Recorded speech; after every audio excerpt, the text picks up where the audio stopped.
Chicago Sky moved both of their home games against Indiana Fever this year to the United Center.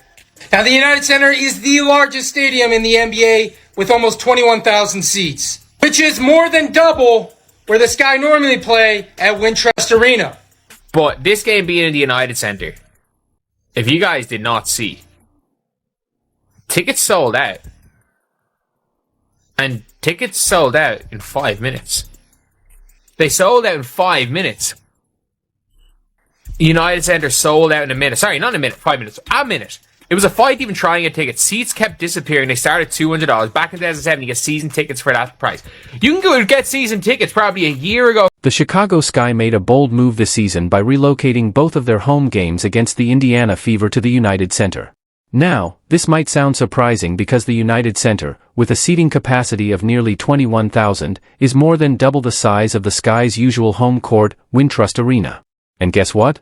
Those tickets sold out in 5 minutes. Yes, you heard that right, 5 minutes. To put that into perspective, in 2007, you could get season tickets for that price. And yet, for a team to willingly give up their home court advantage for not one but 2 games against their biggest rival? In a league where every win matters and home support is key, it sounds a little crazy, right? But here's the thing, it's not just about basketball. It's part of something. The time it takes to tie a shoelace, pour a cup of coffee, or check a text. That's all the time the Chicago Sky needed to sell out 20,000 tickets for their highly anticipated matchup against the Indiana Fever. And let's not kid ourselves. The reason is as clear as day. Caitlin Clark, from Iowa to Indiana and now to the biggest basketball cities across the country. The Caitlin Clark effect is more than just a catchy phrase. It's a movement. Basically, the Sky Fever tickets went on sale at 11 a.m. today for the United Center. This is the game that was changed into the 23,000 people arena, which I think is only 21,500 for games and 23,000 for concerts. But it sold out like. Decision to move these games is part of a larger trend sweeping through the WNBA, and it all ties back to the Caitlin Clark effect. From Iowa to Indiana and now reaching some of the biggest basketball cities in the country, Caitlin Clark's impact is undeniable. It's not just a catchy phrase, it's a movement. The Sky Fever game tickets went on sale at 11 a.m. and sold out faster than most could refresh their browsers. An initial report said they were gone in 1 minute, later corrected to 5. And even that is incredible. 5 minutes to fill a stadium that holds nearly 21,000 people? That's insane. The United Center, home to the Bulls and Blackhawks, a place typically reserved for NBA Finals and Stanley Cups, sold out for a regular season WNBA game in a fraction of the time it takes to grab a cup of coffee or send a text. What's more, tickets that were once reasonably priced shot up in value like crypto during a hype cycle. Fans were battling online. We know what we have here in this matchup. We know people will watch. And quite frankly, I'm ready to see the Indian Fever walk the dog some more with the Chicago Sky. Now, people do not realize, like, there are some Chicago Sky fans. There really are. But as you guys can tell, not every Chicago Sky game will sell out this year, even in their 10,000 seater stadium. Most won't sell out. And the Fever are going to sell out. Watching as seats disappeared in real time. This wasn't just a typical ticket rush, this was a statement. The WNBA is commanding attention, and the Sky's move to the United Center? It's proof that women's basketball is taking center stage like never before. The demand for tickets was nothing short of a digital stampede. The usual buzz around a Sky game, a low hum, turned into a full-blown sonic boom. Something extraordinary was clearly happening, and it was happening fast. When you're talking about 5 games against Chicago, that's a huge deal. This league has realized the power in this matchup. People are going to watch. And quite frankly, I'm ready to see the Indiana Fever continue to outshine the Chicago Sky. Now, let's be honest, there are definitely Chicago Sky fans, but the reality is, not every Sky game will sell out this season, even in their 10,000-seat stadium. Most games won't. When we choose to deceive. And what I am talking about is the Atlanta Dream. Now, if that WNBA team seems to ring a bell, a big ding, ding bell right in your ear hole, it's because of the drama that happened last season. Came out and said, nah, Caitlin Clark effect. Caitlin Clark fans, nah. Remember, everybody remember that shade she decided to throw at the fans, that disrespect? Anybody forget that? Well, my goodness. There we are right there. Atlanta Dream under fire after co-owners Caitlin Clark fan comments and Sky disrespect. And it was about, here we go. That ain't a representation of us, said about Clark fans. Flip side, the Fever are going to sell out every single game, and quickly. It's a huge shift in the WNBA landscape. So, what's driving this unprecedented ticket frenzy? Let's cut to the chase. It's Caitlin Clark. The Caitlin Clark effect isn't just a catchy phrase, it's a verified phenomenon that's reshaping the entire WNBA. From breaking records at Iowa to making waves in Indiana, Clark's impact has been nothing short of explosive. The Sky, recognizing the tidal wave of Fever fans headed their way, didn't just brace for impact, they moved the game to higher ground, securing a much larger arena. It's not just about selling tickets, it's about acknowledging a seismic shift in fan interest, and it all revolves around one rookie sensation. But here's the twist, there's more drama beneath the surface. Enter the Atlanta Dream, who found themselves in hot water for their co-owners' comments about that this game is going to sell out. It is like the hot ticket of the season.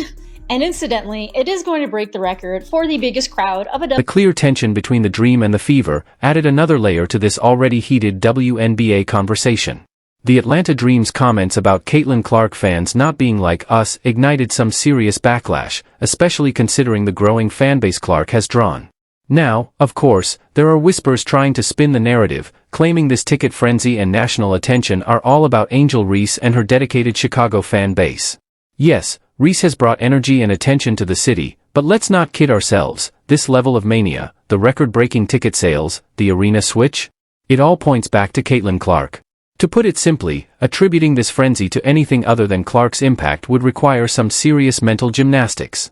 While Reese has her supporters, the scale of this phenomenon, the sold-out arenas, the shifting dynamics, is on a completely different level. It's like saying a local band selling out a small club is the same as Taylor Swift filling a stadium. Was 6,109, both are successful. And then during her rookie year, the average attendance was 15,746, which is a 157.7% increase. We have talked about the Caitlin Clark effect many times on this channel, but I thought that this graphic alone, when you talk about the impact that she has had on the league and specifically... Let's acknowledge the undeniable force that Caitlin Clark currently represents in the WNBA. This game? No doubt it's going to sell out. It's the hottest ticket of the season. And if you haven't realized it yet, the Caitlin Clark effect is real, and it's taking over. Breaking the record, the Caitlin Clark effect and its impact on the WNBA. Caitlin Clark has officially broken the record for the largest crowd of the WNBA season. And the Chicago Sky aren't the only ones feeling the ripple effect of this Clark quake. Let's rewind a bit and look at the Atlanta Dream. Remember their co-owner publicly downplaying Clark's appeal, even throwing some shade at her fanbase? Fast forward a few months, and suddenly the Dream are upgrading to a larger venue when the Fever come to town. The very team that once seemed dismissive of her is now scrambling to capitalize on her stardom. It's a classic case of money talks, and right now, it's shouting. The Atlanta Dream's about face perfectly illustrates the economic reality of the Caitlin Clark effect. It's not just ticket sales in Indiana or Chicago, this is a league-wide surge.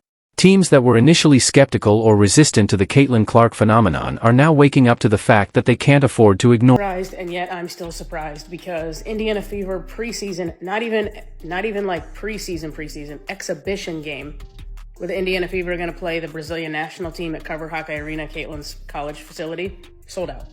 They went on sale this morning at 9 a.m. for Fever season ticket holders, Iowa donors, and Iowa season ticket holders for women's basketball. And then general admission was supposed to go on sale tomorrow at 9 a.m. I'm hearing rumbling. Team wants a piece. Before Clark entered the WNBA, the average attendance for games was 6,190. In her rookie year, that number shot up to 15,740, an eye-popping 157.7% increase. The entire WNBA is benefiting from this, and it's not just about the games themselves. The league's attendance is soaring, TV ratings are climbing, and the buzz around the WNBA is louder than it's been in years. Teams are even moving games to bigger arenas, tacitly encouraging the Clark hype machine to keep running. But here's the catch, while the league is clearly reaping the rewards of the Caitlin Clark effect, there's also a sense of wariness. Some corners of the WNBA may be concerned about one player dominating the narrative. There's a fear that this could shift fan demographics too much, or that the intensity of Caitlin Clark's fanbase could be overwhelming. It's a delicate balancing act, capitalizing on the Clark phenomenon while trying to maintain a broader league identity.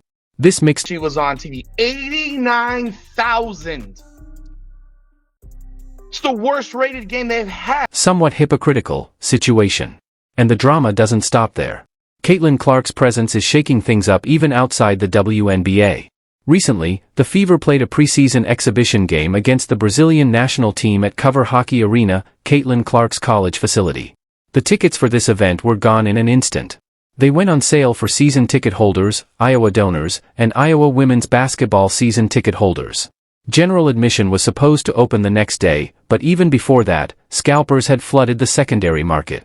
It's a frenzy. Amidst all the arena moves, media buzz, and skyrocketing ticket sales, there's still the actual basketball being played. And this is where the contrast becomes even more pronounced. While Caitlin Clark's games are selling out arenas and drawing massive TV audiences, other games, well, not so much. There have been whispers, and not so quiet ones, about empty seats and lackluster attendance when Clark isn't on the court. Some have even joked that Angel Reese's games in Chicago feel like they're happening in a witness protection program, a place where professional basketball happens in relative obscurity, devoid of the spotlight and packed stands. Now, Completely honest here. It is a league first and foremost, and the most important thing is that the league long term is going to be profitable, or at least it looks like it has the potential to be. Otherwise, once that TV deal is done in 3 years, it's over. And right now, this has not been the greatest look